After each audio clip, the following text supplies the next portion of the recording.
నిబంధనలు ఫ్రేమ్ చేయలేదు, అసలు దాని గురించి ఏమిగా ఒక నిర్ణయం తీసుకోలే, ఇంకా నియమ నిబంధనలు ఎక్కడ రూపొందించలే. ఇంకా ఇవాళ ఒక ప్లాన్ ప్రకారం ఇక్కడ కాంగ్రెస్ పార్టీ ఏం చేస్తుందంటే 6 గ్యారెంటీల హామీ నుంచి తప్పించుకునే ప్రయత్నం, వాళ్ళు పడుతున్న అవినీతి వ్యతిరేకంగా ప్రజల దృష్టి మళ్లించడానికి. బీఆర్ఎస్ పార్టీ ఏం చేస్తుంది, మా మీద కేసుల గురించి కాంగ్రెస్ పార్టీ సహకరించాలి కాబట్టి మేము కాంగ్రెస్ పార్టీ ఏం చెప్తా చేస్తామని చెప్పి బీఆర్ఎస్ పార్టీ పోయారు. తమిళనాడులో డీఎంకే 1000 కోట్ల లిక్కర్ స్కామ్, 1000 కోట్ల లిక్కర్ స్కామ్ అక్కడ తమిళనాడులో డీఎంకే పాల్పడేది. లిక్కర్ స్కామ్ కు అవినీతికి పాల్పడుతున్నది. అవినీతికి వ్యతిరేకంగా ప్రజలు డీఎంకేకు వ్యతిరేకంగా తీర్పడానికి తమిళనాడు సిద్దంగా ఉన్నారు.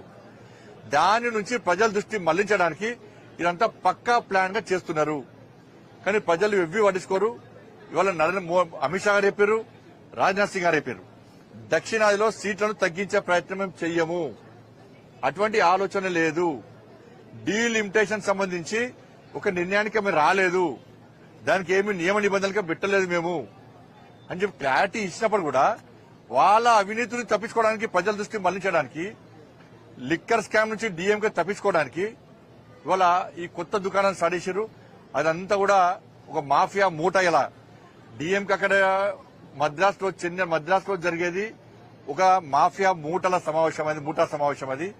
అక్కడ ఉన్న పార్టీలు అన్ని కూడా అవినీతి పార్టీలు, అక్కడ ఉన్న పార్టీలన్నీ కూడా స్కామ్ లో ఉన్న పార్టీలు, అక్కడ ఉన్న పార్టీలన్నీ కూడా ప్రజల దృష్టి మళ్లించడానికి, బీజేపీని బదనాం చేయడానికి చేస్తున్న కుట్రలో భాగం మాట్లాడిన విషయం వాస్తవం. కలిసిపోయారు కదా, ఇద్దరు కలిసే ఉంటారు. వాళ్ళిద్దరు కాంగ్రెస్ బీఆర్ఎస్ ఒకటి మేము మొత్తుకుంటే ఇన్ని రోజులు మళ్ళీ ఇప్పుడు క్లారిటీ వచ్చిందా లేదా? ఇప్పుడు కాంగ్రెస్ పార్టీ ఒక్క కేసులో పెట్టిందా?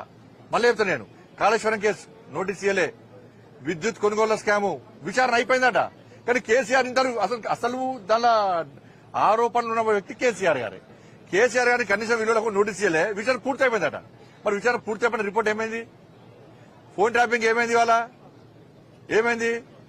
కేసీఆర్ నోటీస్ ఇచ్చిరా? కేసీఆర్ కొడుకు నోటీస్ ఇచ్చిరా? ఏమైంది? డ్రగ్స్ కేసు ఏమైంది? ఫామ్ హౌస్ కేసు ఏమైంది? ఈ ఫార్ములా కేసు ఏమైంది? ఇవన్నీ ఏమైనాయి సార్? ఇక్కడ మేము కాంగ్రెస్ ఒక సమావేశం నిర్వహించిందా, డీలిమిటేషన్ సమావేశానికి మేము వెళ్ళలేదు, మేము కాంగ్రెస్ కు వ్యతిరేకం. అక్కడ డీఎంకే పెట్టింది కాబట్టి మేము వెళ్ళాము. జాతీయ రాజకీయాల్లో మళ్లీ కేసీఆర్ కీలక పాత్ర పోషించబోతున్నారని చెప్పేసి కేటీఆర్ ఒక ప్రకటన చేశారు. భయపడతారు, జనం భయపడతారు. కేసీఆర్ అంటేనే ఇప్పటికే భయపడుతున్నారు కేసీఆర్ చూసి. ఏమైంది? మహారాష్ట్రలో ఇది విక్తం అది విక్తం అన్నది బీఆర్ఎస్ పార్టీ. ఏం బిక్కిర్రు? పాములో గడ్డి విక్కుని కూర్చున్నాడు కేసీఆర్. మేము యూపీలో పోయి పోటీ చేస్తామన్నారు, గుజరాత్ పోయి పోటీ చేస్తామన్నారు, క్యాండిడేట్ దొరకలే. మీ జాతీయ అధ్యక్షుడు బీఆర్ఎస్ మళ్ళీ టీఆర్ఎస్ అవుతుంది. ఇవాళ ఏ రాష్ట్రంలో మీరు కమిటీలు వేసారు, ఏ రాష్ట్రానికి అధ్యక్షులు వేసారు, మీ పార్టీ ఏంది? మీకు ఒక విధి విధానాలు లేవు. మీకు ఒక జాతీయ అధ్యక్షుడు ఎవరు? మీకు ఉన్న ఆంధ్రప్రదేశ్ అధ్యక్షుడు ఆయన వీకెండ్ అయిపోయారు. మరి ఈ మభ్యపెట్టే మాటలు, బీఆర్ఎస్ పార్టీ ఫామ్ హౌస్ కే పరిమితమవుతుంది. ఏదో అనుకుంటున్నారు బయట రాయడం వల్ల జనం వస్తారు, ఆరాధనలు పడతారు అనుకుంటున్నారు. తెలంగాణ రాష్ట్రంలో కాంగ్రెస్ పార్టీ మీద ప్రజలు పూర్తి వ్యతిరేకతున్నది వాస్తవం. కానీ ప్రత్యామ్నాయం ఎవరు అనుకుంటున్నారు? భారతీయ జనతా పార్టీని ప్రత్యామ్నాయం అనుకుంటున్నారు.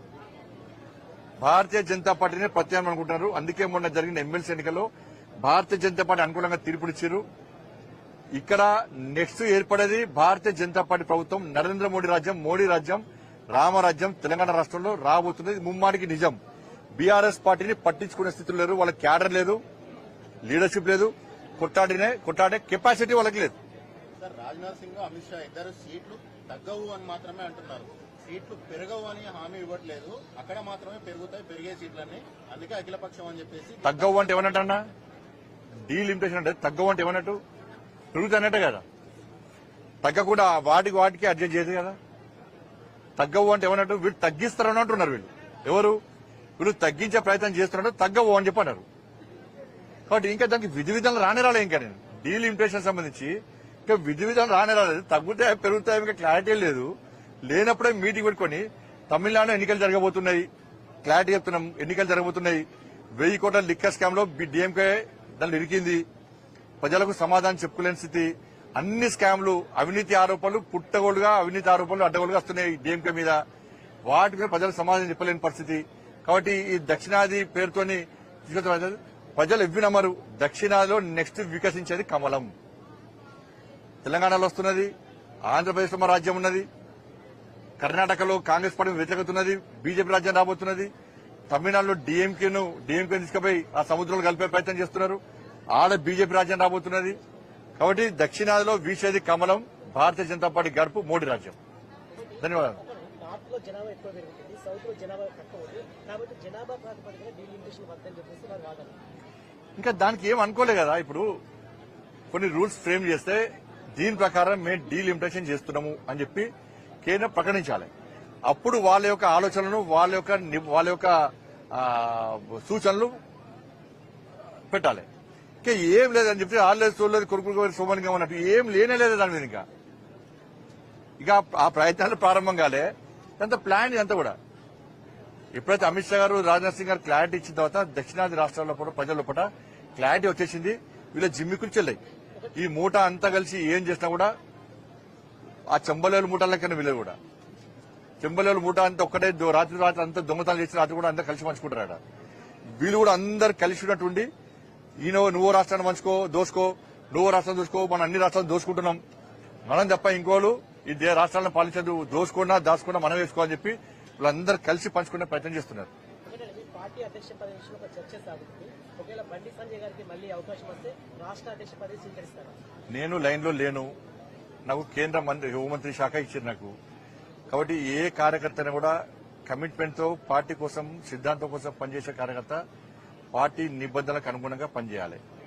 నాకు రాష్ట్ర అధ్యక్షుడు వస్తుందని చెప్పి సోషల్ మీడియాలో ప్రచారం చేసుకోను. నేను ఇప్పుడు వస్తుంది అప్పుడు వస్తుంది ఇప్పుడు చెప్పుకోను. నేను రావాలని కూడా కోరుకుంటాను. నేను ఎందుకంటే కేంద్ర మంత్రిగా, హోంశాఖ సహాయ మంత్రిగా అమిత్ షా గారి నేతృత్వంలో సేవ చేసే అవకాశం నాకు వచ్చింది. గతంలో రాష్ట్ర అధ్యక్షుడిగా పనిచేసి ఇలా కార్యకర్తల సత్తా ఏందో మేము నిరూపించినాం. మొన్న ఎమ్మెల్సీ ఎన్నికలు కూడా కార్యకర్తల సత్తా ఏందో నిరూపించినాం. 8 ఎమ్మెల్సీలు 8 ఎంపీలు గెలిచాం, 8 ఎమ్మెల్యేలు గెలిచాం. భారతీయ జనతా పార్టీ కార్యకర్తల సత్తా ఏందో నిరూపించినాం. కాబట్టి నేను అధ్యక్షుడిగా ఏదో నిరూపించుకున్నా.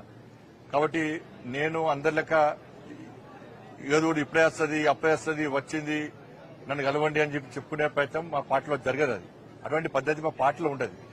పార్టీ నిర్ణయిస్తుంది.